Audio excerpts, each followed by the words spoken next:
name's Andy, and on today's video, we're going to replace the idle arm on my 1966 Mustang. The bushings on the idle arm that I have on there now, they're 55 years old. It's time to get it out of there and replace it with the new unit, so let's get started. Here's the new part that we're going to put in the car. Here's the part number for it. And what we're going to do is, this thing's pretty simple. It's a pretty much take off the old one, put the new one on. And we got cotter pins, and then here's the unit, and it sits, I believe it sits in the car this way, where this attaches to the steering bar that goes back and forth, and then this attaches to that idle arm brace that's on the frame of the car. Of course, I'm messing up the names of these things. So this is what we're going to want to put in there, and it should just be taking off this over on this end of the car, and taking the pin out, taking the nut off, doing the same thing on this end, and this should just come off, and we can put the new one on. It should be pretty straightforward and pretty quick. So here's the idle arm that we're going to replace, and here is the new unit. So it's going to sit in here like so. We're going to take this off first, and then we'll take this end off. And we might have to hammer this off a little bit, but we'll see how easy it comes out of here.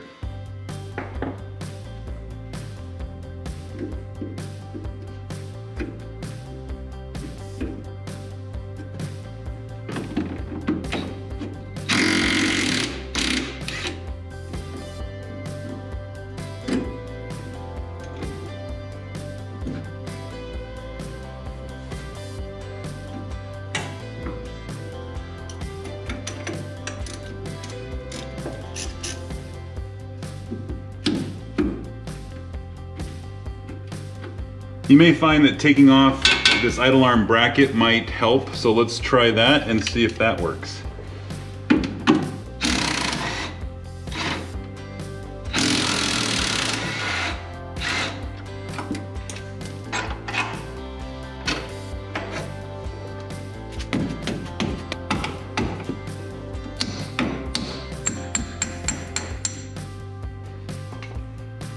All right, that guy's out of there. So now we just got to get this part off of here, which is really the hard part.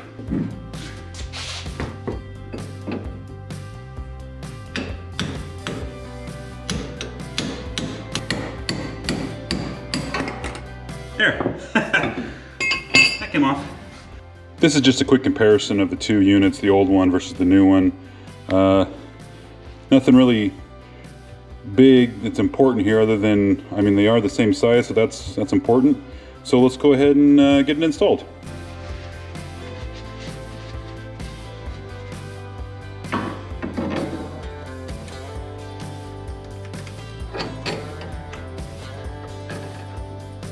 Oh, we got to get this sleeve off. This sleeve actually goes to the other unit. We got that off there. It was just splitting this little casing and just driving it off there. Got it pretty easy. So now that we can put this guy, and actually put some axle grease on here to hopefully help smooth this transition of getting this piece in here, and hopefully this will fit on without any problems. So let's put it on, let's mount it up here first.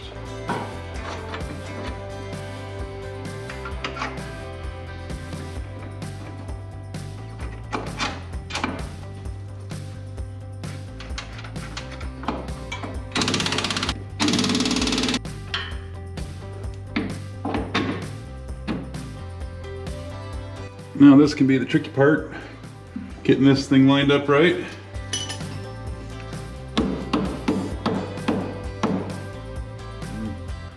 You know, it's almost like this piece doesn't fit this bar. We should measure that first and measure this. So we're measuring 0.626.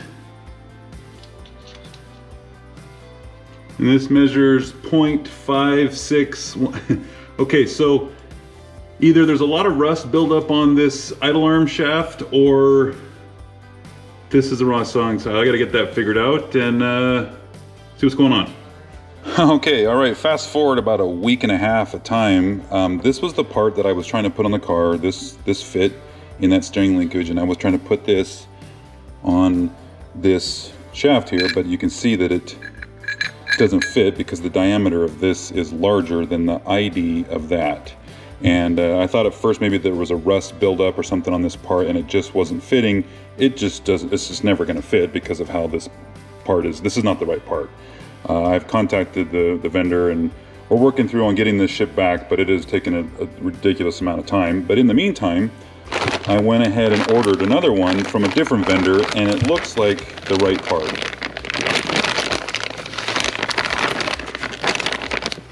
So this looks like what we're looking for, and I bet you, just like that, there we go. That's how it's supposed to go.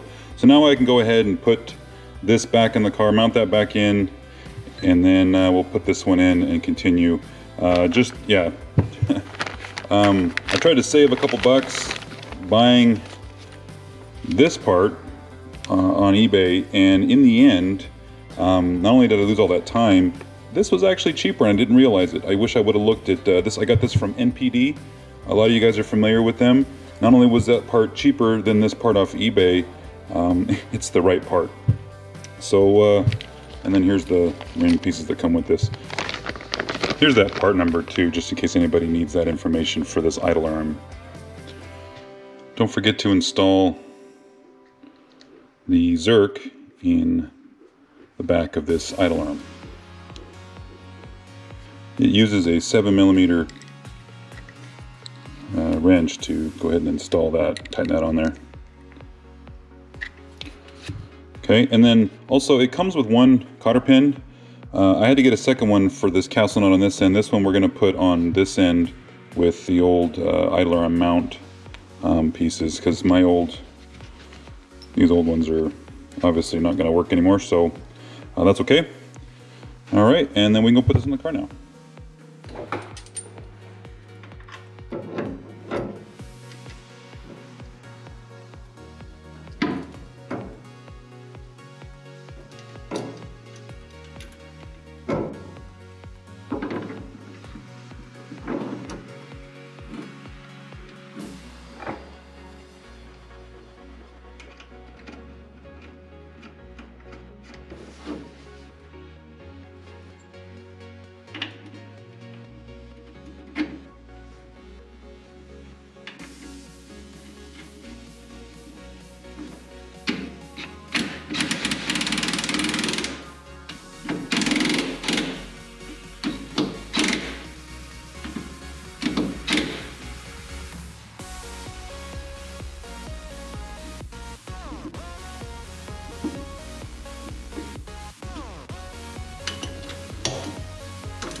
Tricky part is just aligning that castle nut up with the hole so that you can put this cotter pin through.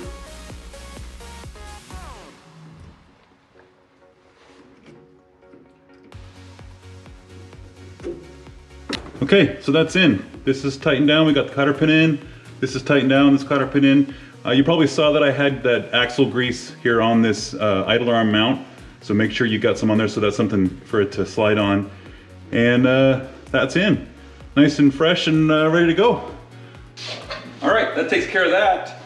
That's another part installed. It was easy. Once you got the right part, it was easy to install.